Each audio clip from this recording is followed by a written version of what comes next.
안녕하세요 여러분. 충북대학교 모든 학과를 탐구하는 노바뷰. 이번에는 충북대학교 내생 남녀의 끝판왕 의예과 학생분들을 모시고 돌아왔는데요. 저는 이번 인터뷰 진행을 맡게 된 노바 7기 최수지입니다.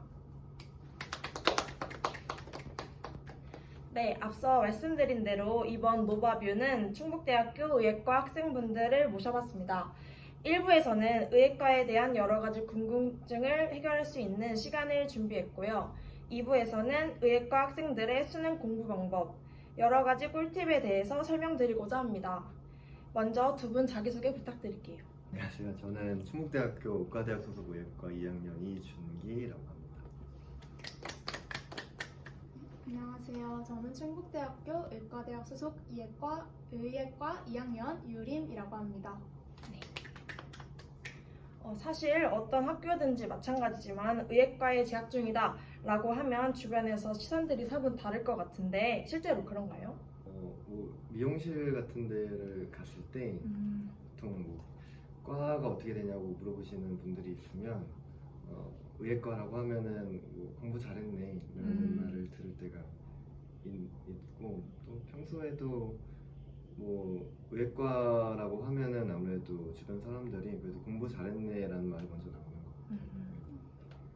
네, 가끔씩 그럼 혹시 의상을 전공하는 거냐 이런 분들도 있긴 해요. 의예과라는 단어가 익숙하지 않은 분들도 있는 것 같아서. 역시 뛰어난 인재들이 모여있어서 그런지 재밌는 이야기가 많네요. 이제 본격적으로 의예과 학생분들과 함께 의예과를 탐구하는 시간을 가져보도록 하겠습니다.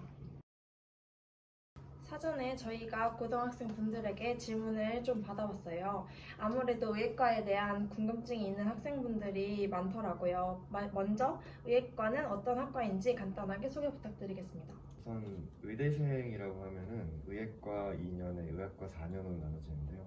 의예과 2년은 다른 타과 대학생이랑 동일하게 전공하고 교양을 같이 배우는 수업을 들어서, 근데 전공 수업은 보통 동기들끼리 같이 듣고요. 교양 수업은 타과랑 같이 듣는 경우가 굉장히 많아요. 그리고 의학과 같은 경우에는 크게 또 2년 이렇게 나눌 수 있는데, 본과 1학년, 2학년 때는 주로 임상 기초라 그래가지고 병리학이라든지 양리학이라든지 의사가 되는데 기초적인 의학을 공부하는 시기고요. 그 다음에 본 3, 4 때는 그 기초를 배운 걸 토대로 실습을 통해서 이제 실제로 의사로서 어떻게 그 배운 것을 활용해야 되는지 또 어떻게 적용해야 되는지에 대해서 배우는 게 본 3, 4입니다. 네. 그 의예과 학과 생활 중에 가장 인상 깊었거나 다른 학과와 차별되는 점이 있었나요? 일단은 의예과가 다른 학과랑 좀 차별되는 점이라 하면은 역시 그 의예과 학점이라는 게 저희가 실제로 취업할 때 엄청 중요하게 지금까지는 보고 있지 않다고 하더라고요. 그래서 저희가 고등학교나 이제 아니면은 N수를 할 때까지는 조금 입시 경쟁에 좀 휘말려가지고 살아왔다고 하면은 이제 의예과에 입학하고 의예과 수료하는 2년 동안은 좀 살짝 그런 경쟁에서 벗어나서 자유로운 분위기를 즐길 수 있는 게 가장 큰 차별화된 점인 것 같습니다.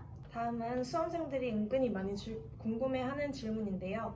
의대생은 정말 3주에 한 번씩 시험을 보나요? 타과생이랑 동일하게 중간고사, 기말고사가 나뉘어서 그 한 7주, 8주 정도의 텀을 가지고 그 시험을 보는데, 본과생 같은 경우에는 3주 텀이라고 하는데 3주 텀도 있고 2주 텀도 있고 심지어 1주 텀도 있어요. 그래서 제 선배들이 말씀하시기를 3주 텀이면은 굉장히 행복하다라고 말씀하실 정도로 시험의 그 빈도가 굉장히 자주 있습니다. 그럼 혹시 앞으로 공부할 때 약간 두려운 과목이 있을까요? 저희가 아직까지는 예과인데 앞으로 이제 본과에 진학을 하게 되면은 가장 먼저 골학이라는 학문을 한다고 하더라고요. 골라. 네. 이 골학이라는 게 선배님들이 저희한테 가르쳐 주시는 건데 강사가 되셔서 그러면 이제 예과 때는 이제 타과랑 같은 생활 패턴을 가지고 있다가 이제 골학에 딱 들어가는 순간 이제 새벽에 등교를 하고 이제 자정 넘어서 하교를 하는 그런 패턴으로 딱 그 내 몸을 맞추는 그런 기간이 골학이라고 하더라고요. 그래서 매일매일 시험을 보는데 가장 조금 이 놀던 패턴을 다시 바꾸는 게 어려웠다고 하더라고요. 그리고 해부학이 실제로는 가장 어려운 과목인데 해부학은 이제 몸으로 직접 하는 사람을 해부하는 그런 과목이다 보니까 좀 체력적인 어려움도 있고 그리고 조끼리 실습을 하기 때문에 이제 역할 분담에 대한 조금 어려움도 많이 있다고 말씀을 해주셨습니다. 그럼 수능 만점 받은 학생이 실제로 그 의대를 많이 진학한다라고 이야기가 많은데 동기들 중에 수능 만점자가 있나요? 아니요, 전과목 수능 만점자는 없고요.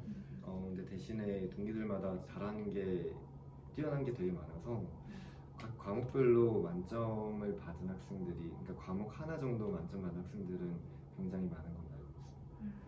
그리고 제가 알기로는 여기 오빠도 그렇고 그 모의평가에서 만점을 받았던 학생들은 좀 있는 걸로 알고 있어요. 그러면 그 9월 모의평가가 9월 6일에 실시가 되었었어요. 수험생들은 9월 모의평가를 응시하고 수능의 맛을 조금 더 깊게 느껴봤을 시기인데 의예과 분들의 9월 모의평가 성적은 어땠나요? 저는 그때 의대 진학하기 전에 그때 수능 한 2달 전에 9월 평가원을 봤었는데 네. 그때 좀 난이도가 쉬웠어서 국어, 수학하고 화학은 다 맞았었고요. 그리고 생명과학 2를 하나 틀렸었어요.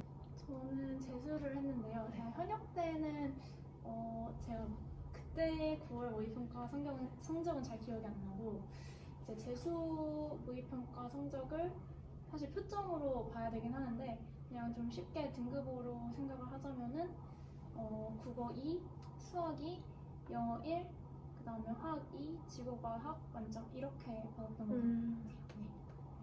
그러면 9월 모의평가 성적이랑 수능이랑은 이렇게 비슷했나요?